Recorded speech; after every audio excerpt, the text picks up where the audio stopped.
আজকে আমরা যাকে পেয়েছি আমাদের অতিথি হিসাবে, তিনি অনেক দিন ধরে নাট্যাঙ্গনের সাথে জড়িত, কখনো মঞ্চে, কখনো টিভিতে, নানাভাবে নানা নাটকে আপনারা তাকে দেখে আপনাদের মনোরঞ্জন হয়েছে। মাঝখানে অবশ্য পারিবারিক কারণে কিছুদিন তিনি প্রবাসে কাটিয়েছেন, ছিলেন না আমাদের মাঝে, কিন্তু আবার আমরা তাকে ফিরে পেয়েছি। পরিচয় দেওয়ার অবকাশ নেই, আফরোজা বানু। আফরোজা আপা, আপনি আমাদের অনুষ্ঠানে এসেছেন, আপনাকে অনেক অনেক শুভেচ্ছা। আমাকে ডাকবার জন্য তোমাদেরকে অনেক অনেক ধন্যবাদ। আচ্ছা আফরোজা আপা, আজকে আপনি আমাদেরকে কি রান্না করে দেখাবেন? আমি এটা রান্না করব হচ্ছে, এটা গাল ভরা নাম, পিনাট বাটার চিকেন। ও বাবা, প্রিয় দর্শক, আমাদের সৌভাগ্য আজকে আফরোজা আপা আমাদের জন্য রান্না করবেন। আমার মুক্তি এবং আমার সৌভাগ্য, আমি কারো ট্রিট পাবো। তো ওনার রান্নার নাম হচ্ছে পিনাট বাটার চিকেন। আমরা তাহলে একটু দেখে আসি এই পিনাট বাটার চিকেন রান্না করতে কি কি উপকরণ লাগে। পিনাট বাটার চিকেন তৈরি করতে আমাদের লাগবে মুরগির মাংস 1 কেজি, তেল 1 কাপ, রসুন 20-25 কোয়া, পেঁয়াজ কুচি 1 কাপ, কাঁচামরিচ 4টি, ক্যাপসিকাম কুচি 1 কাপ, সয়া সস 2 টেবিল চামচ, চিনি 1 চা চামচ, চীনাবাদামের পেস্ট 1 কাপ, লবণ স্বাদমতো এবং লেটুস পাতা সাজানোর জন্য। প্রথমে আমি একটু তেল দেব, সয়াবিন তেল, তাই না? হ্যাঁ, যে কোনো সাদা তেল। এখন একটু অল্প তেল দিয়ে আমি আগে পেঁয়াজ রসুনটা ভাজবো। আচ্ছা, হ্যাঁ, আমি প্রথমে রসুনটা দিয়ে দিচ্ছি। কেমন, তেলটা আগে খুব গরম হবার দরকার নেই, এটা রসুনটা ভাজতে ভাজতে অটোমেটিক্যালি আছে চলে আসবে। যেমন আমরা অনেক রান্নায় খুব গরম তেল, যেমন মাছ টাছ ভাজতে গেলে তেলটা বেশি গরম হয়, এই যে হয়ে গেছে, তাতিয়ে নিতে হয় আর কি। এই মুরগিটা কি আপনি সাধারণত বোনলেসই করে থাকেন? এটা বোনলেস করি, আবার যদি বাড়িতে সবাই পছন্দ, আমার মেয়ে খুব পছন্দ করে যে হাড় সহ। আচ্ছা আচ্ছা, কিন্তু কাটি এরকম ছোট করে। এবং মুরগিটা মানে এটা হাড় সহ হলেও ছোট কিউব বাইট সাইজেই। হ্যাঁ, ব্রয়লার চিকেন যদি হয় তাহলে ভালো হয়, আর সেটা বেশি বড় মাপের না নিলেই বেশি ভালো। আচ্ছা আচ্ছা আচ্ছা, রসুনটা একটু নাড়াচাড়া করে পানিটা টানলে আমি দিয়ে দেব পেঁয়াজটা। এই পেঁয়াজটা দিলাম। এখন এটা পেঁয়াজটা একটু মানে সটে, সটে নরম করে ভেজে নেব বলতে পারি আমরা। লাল করার দরকার নেই, একটু ট্রান্সপারেন্ট হবে আর কি। আচ্ছা, পেঁয়াজে আমি অল্প একটু লবণ দেব। এই রান্নাটায় আমরা খুব বেশি লবণ ব্যবহার করব না, কারণ হচ্ছে সয়া সসে তো লবণ, তার একটা বিশেষ লবণাক্ততা তো থাকে। পেঁয়াজগুলো একটু লবণ দিলে পেঁয়াজটা নরমও হবে, একটু লবণাক্তও হবে। এই অল্প একটু লবণ দিয়ে নেব। আলপনা তো এত ভালো রান্না করে, নিয়মিত এই অনুষ্ঠান দেখি, ভাবছিলাম যে আলপনার কাছে আজকে রান্না শিখবো, কি সাংঘাতিক ব্যাপার করতে হবে সেটা বুঝতে পারিনি। তবে আমি একটা কথা বলি প্রিয় দর্শক, আমার সৌভাগ্য হয়নি আফরোজা আপার রান্না খাওয়ার, কিন্তু বিভিন্ন সেলিব্রিটির সংস্পর্শে আমি এসেছি যারা অহরহ ওনার হাতে রান্না খেয়েছেন এবং প্রচুর সুনাম করেছেন। আমার এক ধরনের লোভ ছিল ওনার রান্না খাওয়ার, এবং আজকে সৌভাগ্য সেই সুযোগটা আমার হলো। না না, আমাদের সহকর্মীরা যারা আমাদের বন্ধু স্থানীয়, আমাদের মধ্যে এক ধরনের বন্ধন ভালোবাসা আছে, থাকবেই কর্মক্ষেত্রে। ভালো যাকে বাসি তার সবকিছুই ভালো লাগে, এরকম একটা ব্যাপার আছে। অথবা অনেক সময় দেখা যায় ঘুরে ফিরে ফোন করলো, আমার একটা ডাকনাম আছে বেলি, বেলে পা তোমার বাড়িতে আসছি, কিছু খাবো, খিদে, প্রচন্ড খিদে নিয়ে যখন আসে না তখন সব খাবার ভালো লাগে। এটা ওনার ভীষণ একটা বিনয়। এখন কি এটা ঢেলে নেব? না, একটু মরিচটা দেব। আচ্ছা আচ্ছা, কাঁচা মরিচ। হ্যাঁ, কাঁচা মরিচ দেব। এটা না আসলে যদি বাড়িতে কেউ ঝাল খেতে না চান বা বাচ্চারা খাবে মনে করে, মরিচটা না দিলেও চলে। হয়েছে বলে মনে হচ্ছে। হ্যাঁ হ্যাঁ, এই একটু এখানে 3-4টে কাঁচামরিচ আছে, একদম কুচি না, একটু মোটা করে কাঁচা। হ্যাঁ, এই দিলাম। একদম কুচিতে আবার বেশি ঝাল বেরিয়ে যায়, ঝাল হয়ে যায়, বা কেউ যদি ঝালটা বেছে খেতে চায় তখন কুচোটা পাওয়া যায় না। আচ্ছা, এটা আমি এখন নামিয়ে রাখবো, কিন্তু তার আগে আমি এটা ক্যাপসিকামটার মধ্যে দিয়ে দেব, একটু যাতে ক্যাপসিকামটা নরম হবে, সাতলানো থাকবে। জাস্ট সাতলে নেয়া না ক্যাপসিকামটা, কারণ বেশি রান্না করলে তো আবার ডিসকালার হয়ে যায়। এখন কি ঢেলে দেব? হ্যাঁ, কারণ এটার মধ্যে থাকলে বেশি গরমে নরম হয়ে যাবে, আমি ঢেলে রেখে দেই। এই পাত্রটাই আমি আবার রান্নার পরে ব্যবহার করব। হয়েছে, বাস ওই একটা দুটো লেগে থাকলেও কোনো অসুবিধা নেই।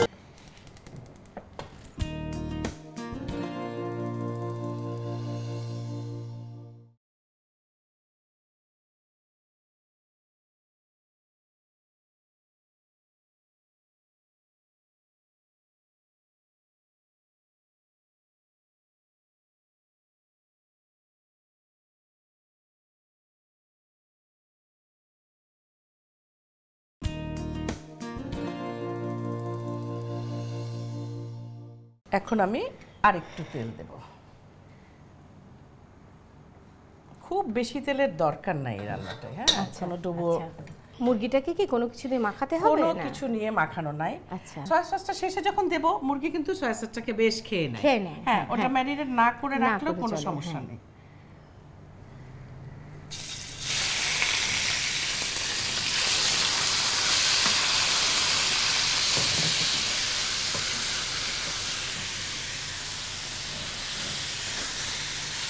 এটা একটু সময় লাগবে।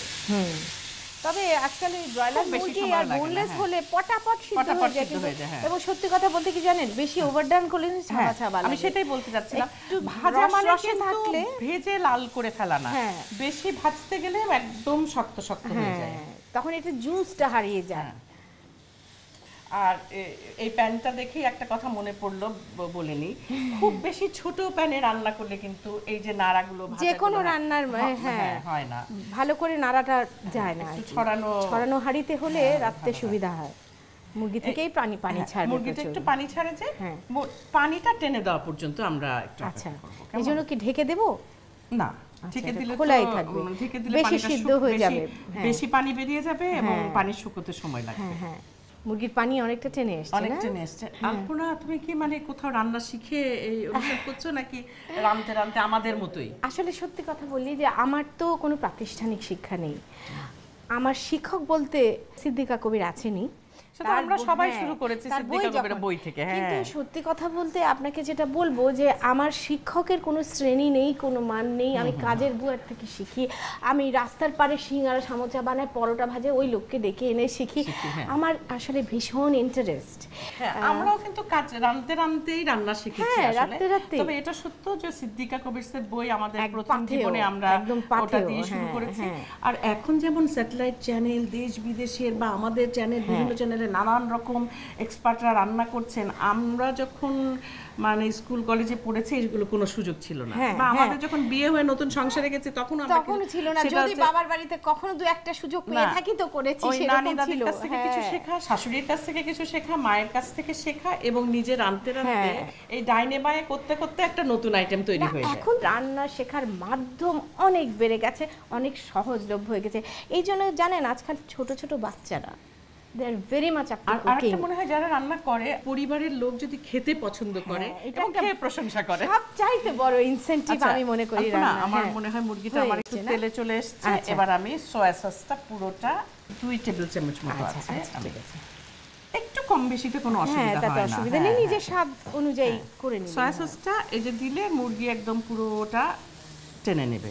সয়া সসে যেহেতু বেশ লবণ থাকে, সেজন্য লবণটা আমরা কম দেই। ওইটার সাথে আমার লবণ কিন্তু আলাদা করে দেয়া আছে। এখানে অল্প একটু হাফ চা চামচ মতো হলে আমার হয়ে যাবে। আচ্ছা, রান্নার আন্দাজ একটা বিশাল ব্যাপার। হ্যাঁ, আপনি রাঁধছেন খুব সাধারণ ইনগ্রেডিয়েন্টস দিয়ে, কিন্তু কতটুকু হতে হবে, কতটুকু সময়ে রান্না করতে হবে, কোনটা ওভার ডান হয়ে যাবে, সেই আন্দাজটাই কিন্তু শেখার আসলে। এইটা প্রায় হয়ে এসছে, আমার খালি চীনা বাদামের সসটাই দিতে বাকি। এখানে আমরা অল্প একটু চিনি দিয়ে নেব। আচ্ছা আচ্ছা, আমি বলছি 1 চা চামচ, কিন্তু কম বেশি 1 চা চামচ, কেমন খুব বেশি না। আচ্ছা, একটু ছড়িয়ে দিলাম, দিয়ে এটা একবার নেড়ে দিয়ে আমি চীনা বাদামের সসটা দিয়ে দেব।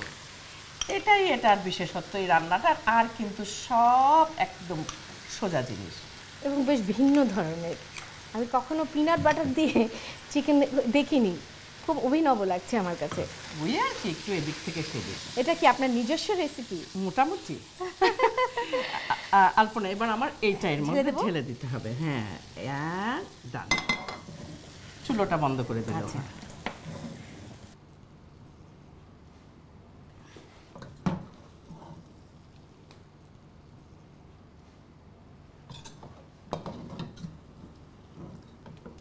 আমার ক্যাপসিকাম গুলো যেন একটু উপরে উপরে থাকে। থাকবে। ক্যাপসিকাম নিজে যেমন খুব সুন্দর, কি ভালো একটা সবুজ রং দিচ্ছে।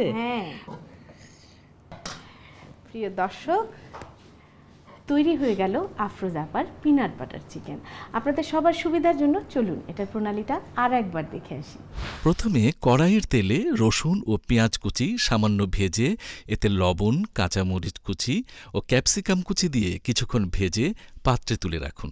এবার কড়াইয়ে আরেকটু তেল দিয়ে মুরগির মাংস একটু ভেজে সয়া সস, চিনি, চীনাবাদামের পেস্ট ও ভাজা সবজি দিয়ে সামান্য জাল দিন। সবশেষে পাত্রে তুলে লেটুস পাতা দিয়ে পরিবেশন করুন পিনাট বাটার চিকেন। প্রিয় দর্শক, রান্না তো হয়ে গেল, এইবার টেস্ট করার পালা। আপনারা টেস্ট করবার আগে কি আমি একটু কথা বলতে পারি? হ্যাঁ হ্যাঁ, অবশ্যই। সেটা হচ্ছে যে আমরা দুজনেই খেতে বসলাম।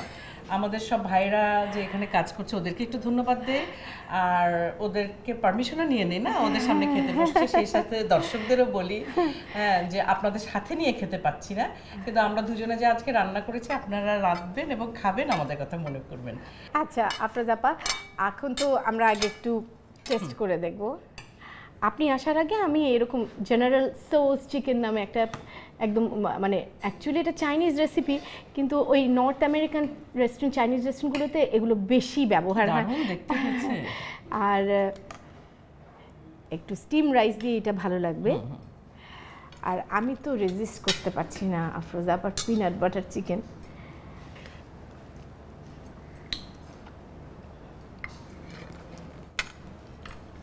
প্রিয় দর্শক, আমি শুধু এইটুকু বলতে পারি যে আমার রান্নার খাতায় এখন এটা একটা নতুন সংযোজন হবে। অসাধারণ অসাধারণ হয়েছে, পারফেক্টলি ডান চিকেনগুলো, এবং এই পিনাট বাটার কোটের যে একটা ফ্লেভার মানে অচিন্তনীয়। আমি আপনাদেরকে বলবো দয়া করে আপনারা এই অভ্যস্ত হাতের আফরোজ আপার এই রান্নাটা আপনারা করে দেখবেন। আফরোজ আপা, আপনি সময় করে আমাদের এখানে এসছেন, আপনাকে অসংখ্য অসংখ্য ধন্যবাদ। তোমার রান্নাটা অসাধারণ হয়েছে, দর্শক আপনারা করে খেয়ে দেখবেন যে আমি যা বলছি সত্যি কিনা। আর আমার রান্নাটার ব্যাপারে বলি যে বেশি কিছুর আয়োজনের দরকার নাই, খুব কম জিনিস, হ্যাঁ খুব সোজা জিনিস, অল্প সময় রান্না করে সবাই মিলে খেয়ে দেখবে। প্রিয় দর্শক, দেখলেন তো, তৈরি হয়ে গেল জেনারেল সোস চিকেন আর আফরোজ আপার অসাধারণ পিনাট বাটার চিকেন। আশা করি আপনাদের এই চিকেন রান্নার সমস্যায় এই নতুন দুটো রান্নার সংযোজন আপনাদেরকে যথেষ্ট সাহায্য করবে। আগামী সপ্তাহে আবার কিছু নতুন রান্না নিয়ে আপনাদের সামনে হাজির হব। তার আগ পর্যন্ত সবাই খুব ভালো থাকুন।